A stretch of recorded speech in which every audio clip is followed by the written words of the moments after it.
This new old house. We bought an old house, my boyfriend and I. He's in charge of the new construction, converting the kitchen into the master bedroom, for instance, while I'm on wallpaper removal duty. The previous owner papered every wall and ceiling.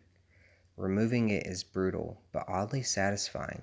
The best feeling is getting a long peel, similar to your skin when you're peeling from a sunburn. I don't know about you, but I kind of make a game of peeling, on the hunt for the longest piece before it rips. Under a corner section of the paper in every room is a person's name and date. Curiosity got the best of me one night when I Googled one of the names and discovered the person was actually missing. Currently missing. The missing date matching the date under the wallpaper, to be exact.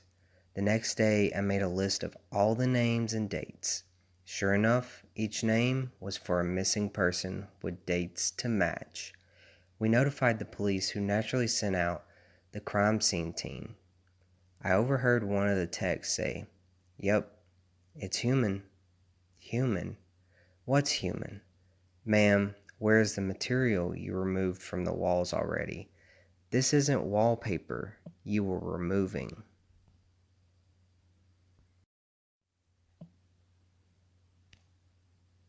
Seeing red. Everyone loves the first day of school, right? New year, new classes, new friends.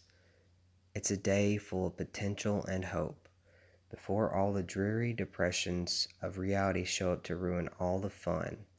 I like the first day of school for a different reason, though. You see, I have a sort of power. When I look at people, I can sense a sort of aura around them, a colored outline based on how long that person has to live. Most everyone I meet around my age is surrounded by a solid green hue, which means they have plenty of time left. A fair amount of them have a yellowish orange tinge to their auras, which tends to mean a car crash or some other tragedy. Anything that takes people before their time, as they say. The real fun is when the auras venture into the red end of the spectrum, though every now and again I'll see someone who's basically a walking stoplight.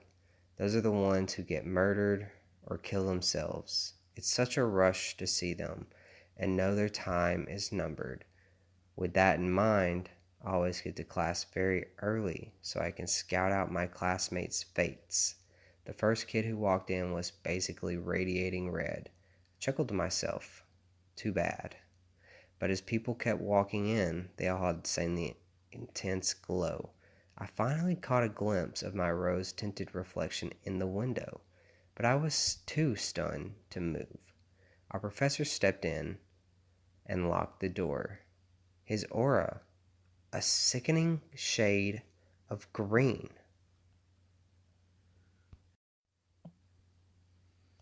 I hate it when my brother Charlie has to go away. I hate it when my brother Charlie has to go away. My parents constantly try to explain to me how sick he is, and that I am lucky for having a brain where all the chemicals flow properly to their destinations like an undammed river. When I complain about how bored I am without a little brother to play with, they try to make me feel bad by pointing out that his boredom likely far surpasses mine, considering he's confined to a dark room in an institution. I always beg for them to give him one last chance. Of course, they did it first. Charlie has been back home several times, each shorter in duration than the last. Every time, without fail, it all starts again. The neighborhood cats with gouged out eyes showing up in his toy chest.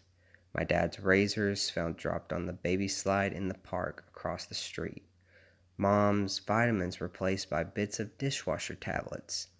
My parents are hesitant now, using last chances sparingly.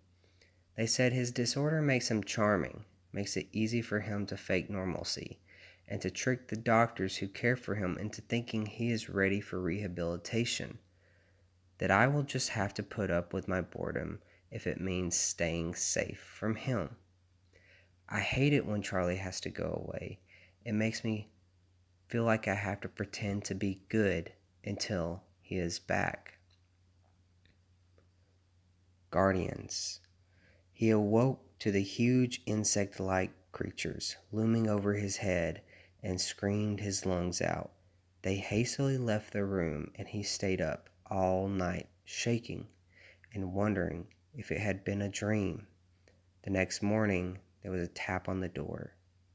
Gathering his courage, he opened it to see one of them gently place a plate filled with fried breakfast on the floor, then retreat to a safe distance. Bewildered, he accepted the gift. The creatures chittered excitedly. This happened every day for weeks. At first, he was worried they were fattening him up, but after a particularly greasy breakfast left him clutching his chest from heartburn, they were replaced with fresh fruit. As well as cooking, they poured hot, steamy baths for him and even tucked him in when he went to bed. It was bizarre. One night, he awoke to gunshots and screaming. He raced downstairs to find a decapitated burglar being devoured by the insects. He was sickened, but disposed of the remains as best as he could. He knew they had just been protecting him. One morning, the creatures wouldn't let him leave his room. He lay down, confused but trusting, as they ushered him back into bed. Whatever their motives were, they weren't going to hurt him. Hours later, a burning pain spread throughout his body. It felt like his stomach was filled with razor wire. The insects chittered as he spasmed and moaned. It was only when he felt terrible squirming, feeling beneath his skin, that he realized the insects hadn't been protecting him. They had been protecting their young.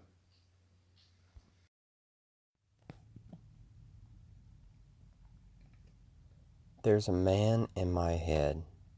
He tells me what to do. He's been there ever since I was a child. He doesn't talk much, but when he does, I always hear it. The first time I heard him, I was 5 years old. I heard a quiet, raspy voice whispering to me. I looked around the room, but saw no one. I settled back into bed, carefully listening to my surroundings, trying to pinpoint where the voice came from. I scarcely breathed for fear it would cover up the whispering. After laying there for several minutes, I heard it again. "Hello, little one. I'm glad you can finally hear me." A chill ran down my spine. I realized that the voice wasn't coming from somewhere in my room. It was speaking within my own mind. "I've been waiting to talk to you for so long. I've been lonely." "Hello? Who are you? Where are you?" I asked timidly. "Oh, don't be afraid. I would never harm you. I'm your oldest friend, after all." "My friend?" "Of course, I've been with you since you were born." The voice was rather high, but when the man spoke, I could feel his voice ripple throughout my entire body. It was unsettling, but also somewhat comforting, like being wrapped in a weighted blanket. A few days passed before I heard his voice again. He seemed happier this time. "I've got a great idea. You like having fun, don't you? Well, I know a great game we can play on the moon." "But how will I get to the moon?" I asked. "We'll fly there, of course," laughed the man. "You just have to jump out of your window and believe. If you believe enough, you'll float right up." I went to the window, closed my eyes, and leaped out. I eventually jumped out, and I broke my arm. After that night, I didn't want to speak with the man again, but he came to me every night apologizing and saying that I needed to believe harder. I was still mad, but I couldn't escape him. His voice swallowed me, and some nights he was the only thing I could hear. I began to hear him during the daytime too. The longer I resisted, the louder his voice grew. It was only a matter of time before I relented. I was in gym class a couple weeks after when I got beat up by an older kid. He had pushed me down in the grass behind the bleachers and was repeatedly kicking me. I curled up into a ball, hoping he would get bored and leave. After a few more minutes, he ran off, just as our teacher came looking for me. I told him that I had fallen. He told me to be more careful. I sat on the bench trying to hide my tears from the other kids. Over the stifled sound of my sobs, however, I heard him. "Are you going to let that lowlife keep using you as his personal punching bag? Don't you want to protect yourself? Maybe get a little revenge?" His voice was louder than before, and I was too tired, too weak, too scared to fight him any more. "I don't know what to do. Please help me." "Well, you're playing baseball, right? And that bully's head looks an awful like a baseball to me. Batter up." I don't remember what happened, but I know that when I regained control of my senses, I was holding an aluminum baseball bat coated with blood. The other kids spent 2 weeks in a hospital. I was expelled, my family moved town, and I was enrolled in a school for troubled children. I no longer fought off the man's voice. Every day he spoke to me. Every day he told me what to do. Every day I listened. As I got older, things got worse and worse. I had no friends, and I avoided my parents as much as possible. He was the only person I spoke with, the only person who cared for me. I know what he told me to do was wrong, but I couldn't help it. It was almost relieving to give up control sometimes, to not be responsible, to feel like I was pleasing someone. One day, things took a turn for the worse. I was laying in bed trying to forget the pile of overdue homework on my desk and the constant barrage of insults that classmates hurled at me. I glanced at my bookshelf and saw the old switchblade I took from my grandmother's house after she died. "Grab the knife," the man said. "I have a great idea. Don't you want to feel again? Don't you want to feel alive? Get the knife and cut yourself. Not too deep. We don't want to cause any serious damage." I grabbed the knife and made a small cut on my wrist. It stung, but it was also relieving. It was good to feel something again, to feel anything. I kept going, making more small cuts along my wrist and arms. I felt like I was alive again, and I could tell from his encouragement that the man was proud of me. Every day, I made a few small cuts.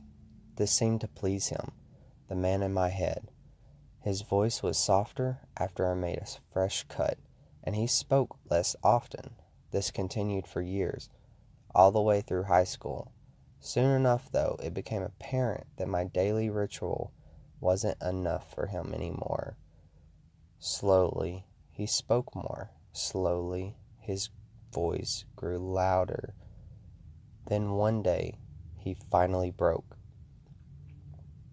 I was driving with my parents. We were on our way to some family gathering in the next town over. It was a quick drive, one I had made a dozen times before. I was driving through the woods on a local road when I saw a large shipping truck coming into view, heading towards me. The man began screaming louder and louder, more frantically than I had ever heard him before. "Turn into the other lane. Hit that truck. Do it. Think of how good it will feel. The smashing, the cracking, the tearing, the pain, the wonderful, glorious pain. Do it. Do it now." My hands seemed to move on their own. The truck's headlights nearly blinded me as I collided head-on with the front of the truck. I saw the windshield crack and shatter, I felt my legs buckle and break, bone tearing through skin. I heard my mother screaming. I'm sitting in a hospital right now. My family is at a morgue. The man is still with me, still inside my head, and he is still screaming. He wants me to hurt myself again, to hurt others. He's screaming at me to bash my head against the window, to grab the nurse's pen and jam it through her throat. I can't stop him. It's over for me, but not for you. We all have a man in our heads. You can hear him if you try, but please, for your sake, don't listen to what he says. No matter how sad you feel, or how sweet and comforting his words sound, do not do what he asks. It will come to haunt you for the rest of your life.